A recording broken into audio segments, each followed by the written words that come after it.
১৬ নম্বর জাতীয় সড়কে খুনের ঘটনায় ২৪ ঘন্টার মধ্যে আসামিকে পাকড়াও করল লিলুয়া থানার পুলিশ। গতকাল রাতে শ্রীরামপুর থানার অন্তর্গত পেয়ারাপুর থেকে ডায়মন্ড হারবারের বাসিন্দা শেখ ফিরোজকে গ্রেপ্তার করল লিলুয়া থানার পুলিশ। ওয়েদুলকে খুনের অপরাধে খুনিকে গতকাল রাতে লিলুয়া থানার আধিকারিক দেবাশিস পাহাড়ি ও পিসিপাটির মিলিত প্রচেষ্টায় ধরা পড়ে। আজ তাকে হাওড়া আদালতে তোলা হচ্ছে। শেখ ফিরোজের কাছ থেকে একটি ১৪ চাকার ট্যাঙ্কার উদ্ধার করেছে এবং ওই ট্যাঙ্কারের ভেতর থেকে প্রায় ৫০ লক্ষ টাকার মালও উদ্ধার করেছে পুলিশ। ঘন্টু গোপাল মণ্ডলের রিপোর্ট, জিও নিউজ, হাওড়া। বাড়ি কোথায়? বাড়ি নয় না, গাড়িতে তোলো। বাড়ি নয় না। আরে এটা নয়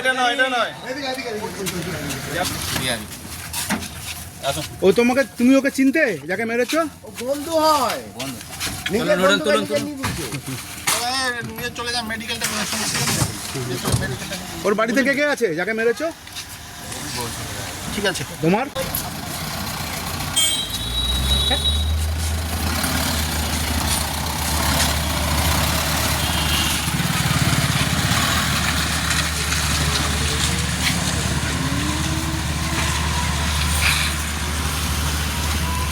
তুমি তো মানে